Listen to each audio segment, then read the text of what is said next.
இந்த வாங்கிக்க. சோ யாரியா நீ? வாங்கிக்கன்னு சொல்லிட்டு நேராக வாங்கிட்டு கொண்டு வந்து நீட்டுற. வாங்கிக்கண்ணா. நீ அங்கே கை வச்சு தான் வாங்கிக்கன்னு சொல்லுவியா?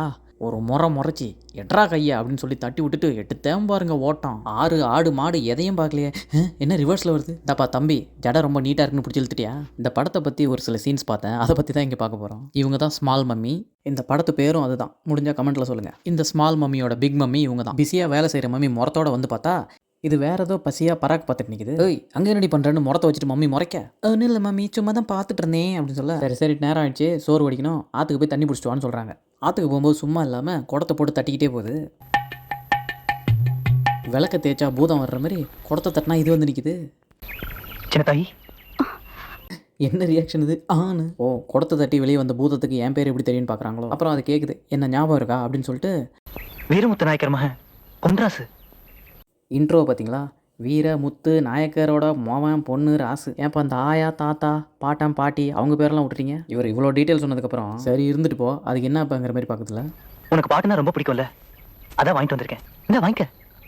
மறுபடியும் பாடுறா. பொண்ணுக்கிட்ட ஏதாவது கொடுக்கணும்னா அவ்வளோ தூரம் போய் அங்கே வச்சு தான் கொடுப்பீங்களா? அந்த பொண்ணு கை எங்கே இருக்குது, குடம் எங்கே இருக்குது, நீ கையை நீட்டி வச்சிருக்க இடம் எங்கே இருக்குது? ஓஹோ, ஒருவேளை பாட்டு பிடிக்குன்றதுக்காக நேராக வாய்க்கு நேராகவே கொண்டு வந்து கொடுக்குறாரோ. சரி இப்போ இதை வாங்கலாமா இல்லை கோவத்தில் குடத்தை தூக்கி அவன் தலையிலே போடலாமான்னு பார்க்குறாங்க. வாங்கிக்கண்ணா. இப்போ தான் பார்த்த ஒரே செகண்டில் தோலில் கையை போட்டானே. ஆடா பாவி, 1.5 நான் ரேடியோவை கொடுத்துட்டு இப்படி தோலில் கையை போடுறானே. நல்ல வேலை டிவியை கொண்டு வந்து கொடுத்துருந்தா என்ன பண்ணியிருப்பானோ அப்படின்னு சொல்லிட்டு ஓடுறாங்க. சின்ன தாயி தண்ணி இதில் ஊற்றுமா? தண்ணி தானே, இப்போ எப்படி ஊத்துறேன் பாருங்க மம்மி அப்படின்னு சொல்லிட்டு. தண்ணி எப்படி ஊற்றும்? ரேடியோக்காரன் ஊற்றின ஜொல்லு அது எப்படி ஊற்றும் சொல்லு. என்னடி ஆற்றுக்கு போய் வெறும் கொடுத்துட்டு வந்து நிற்கிறேன்? நான் எங்கே ஆற்றுக்கு போனேன், ஆற்றுக்காரெல்லாம் பார்க்க போனேன் அப்படின்னு மனசுக்குள்ளேயே சொல்லிக்கிட்டு பக்கன்னு முடிச்சாலும் நெஞ்சில் தாவணி விழுந்தாவே நினைப்பு தடுமாறி போகும். நெஞ்சில் தாவணி விழுந்தா நினப்பு தடுமாறி போகும். நல்ல வேலை ரேடியோக்காரர் வேட்டியோட வந்தார். பார்த்துருந்தா என்ன சொல்லியிருப்பாங்க? நீ என்ன வேணாலும் திட்டு, இருந்தாலும் அந்த ரேடியோ வாங்கிட்டு வந்துருக்கலாமோன்னு நினச்சிட்டே இருக்கும்போது டப்புன்னு ஜன்னல் திறக்குது. பார்த்தா அந்த பூதம் நிற்குது. ஏய் என்ன இங்கேயும் வந்து நிற்கிற, போயிரு. நான் போயிரியா, உன்னை கையெடுத்து கும்பிட்றேன். மாட்டேன், இந்த ரேடியோ உன்ட்டு கொடுக்கலனா உன் மனசு என்கிட்ட சிக்காது, என் இடுப்பில் வேட்டியும் நிற்காது அப்படின்னு சொல்லிட்டு அந்த ரேடியோவை தூக்கி போடுறாரு. ஏய் கேட்ச் இட்ட வா, வாட் அ கேட்ச், அவுட் ஆகிட்டான்ப்பா. பார்த்தா ரேடியோ கூட ஒரு லெட்டரில் என்ன மேட்ரு பிடிச்சி படி பார்ப்போம். உனக்கு பாட்டுனா பிடிக்குமேனு ரொம்ப தேடி பிடிச்சி வாங்கி ஓடி வந்தேன். ஏம்மா நம்பிடாத, என் ஞாபகமாக என்ன இதை வச்சுக்க, அதை வச்சுக்கிற உன்னை நான் வச்சுக்கிறேன்னு சிம்பாலிக்காக சொல்கிறாரோ என்னமோ. அப்புறம் காதல் வந்துட்டு அம்மாலாம் சும்மான்ட்டு அந்த ஆள் சொன்ன மாதிரியே ரேடியோ காரணம் மட்டும் இல்லை ரேடியோவையும் நெஞ்சிலே சேர்த்து வச்சுக்கிட்டாங்க. மறுநாள் உட்காந்து நிம்மதியாக பாட்டு கேட்கலான்னு உட்காந்துட்டா திடீர்னு அம்மா உள்ளே வந்துட்டாங்க. ஆத்தாவுக்கு தெரியாமல் ரேடியோ உள்ளே வைக்கணுமேனு சொல்லிட்டு எங்கே ஓடுறதுன்னு தெரியாமல் கிச்சனுக்குள்ளே நுழைஞ்சிட்டாங்க.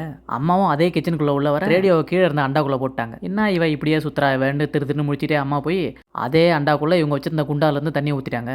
என்னடா நடக்குது இங்கே, நான் மேலே வந்துட்டேன்டான்னு ரேடியோ வந்து நிற்குது. அதை வேகமாக கையோடு எடுத்து அம்மா செம்ம டென்ஷனில் பொண்ணை முறைக்க அது தலை குனிஞ்சிருச்சு. இப்போ ஸ்மால் மம்மியை பார்த்த பிக் மம்மி யோசிக்குது, ஆஹா ரேடியோ பாட்டு ரேடியோ அப்படின்னு திங்க் பண்ணிட்டே மேலே பார்க்குறாங்க. ஆமாம் மேலே பார்த்தா தானே ஃப்ளாஷ்பேக் வரும். ஃப்ளாஷ்பேக் போய் பார்த்தா அதே ஆத்தா பேக்கில் உட்காந்துருக்கு. என்னடான்னு பார்த்தா அங்கேயும் பாட்டு. ஒருத்தர் பாட்டு பாட இவங்க வெக்கப்பட்டு அதை ரசிச்சுக்கிட்டு இருக்காங்க. இங்கே என்ன கதைன்னு பார்த்தா பிக் மம்மி ஸ்மால் மம்மியாக இருக்கும்போது இந்த சிங்கர் கூட போய் ஒரு ஆக்சிடென்ட் ஆகி சைக்ளோன் ஃபார்ம் ஆகிடுச்சு.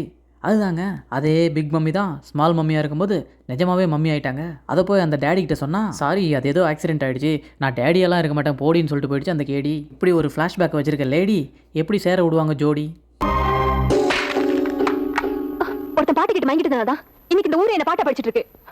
இதை கேட்டு ஷாக்கான small mummy, oh my God who is my dad, oh he is very bad. ஆனால் ஸ்டோரியை கேட்டதுக்கப்புறம் இந்த விஷயத்தில் மம்மி நான் உன்னை விட கொஞ்சம் கம்மி அப்படின்னு ஃபீல் பண்ணிட்டு இருக்கும்போது அம்மா வந்து ஒரு அட்வைஸ் சொல்கிறாங்க.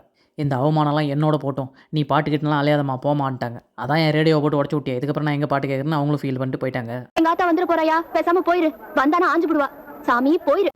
ரொம்ப பேசாத, நீ ஆடு தானே விற்கிற, நான் பிஸ்னஸ் பண்ண வந்திருக்கேன், ஆடு எவ்வளோன்னு கேட்குறாரு.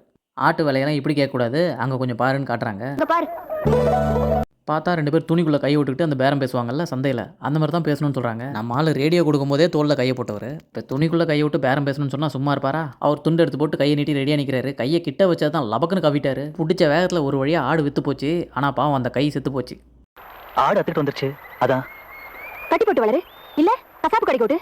செத்து போன அந்த கையோட விற்று போன அந்த ஆடை பார்க்க வந்த அந்த பொண்ணு ஆளையும் பார்க்குது. ஆளை பார்த்தா அந்த பொண்ணை ஆத்தாவும் பார்த்துருச்சு. இன்னொரு தடவை இந்த பக்கம் வந்துச்சு ஜாக்கிரதை.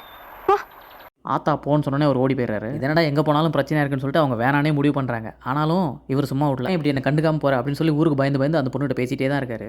சொல்லுடி பாரா என்ன சவுண்டு, உன் ரேடியோவில் கூட இவ்வளோ சவுண்டு வந்தது இல்லையே. 4 வார்த்தை பேசுறதுக்குள்ள 2 தடவை ஓடி ஒளிஞ்சுக்கிட்டீங்க. கடைசி வரைக்கும் என் கூட எப்படி வாழ போறீங்க? பார்த்து பயந்து பயந்து போன பொண்ணு திடீர்னு தைரியமாக கேள்வி கேட்க தைரியமாக இருந்த பையனுக்கு இப்போ பயம் வந்துருச்சு. என் காத்தால மாதிரி நான் வெப்பாடிய வாழணும்னு ஆசைப்படல.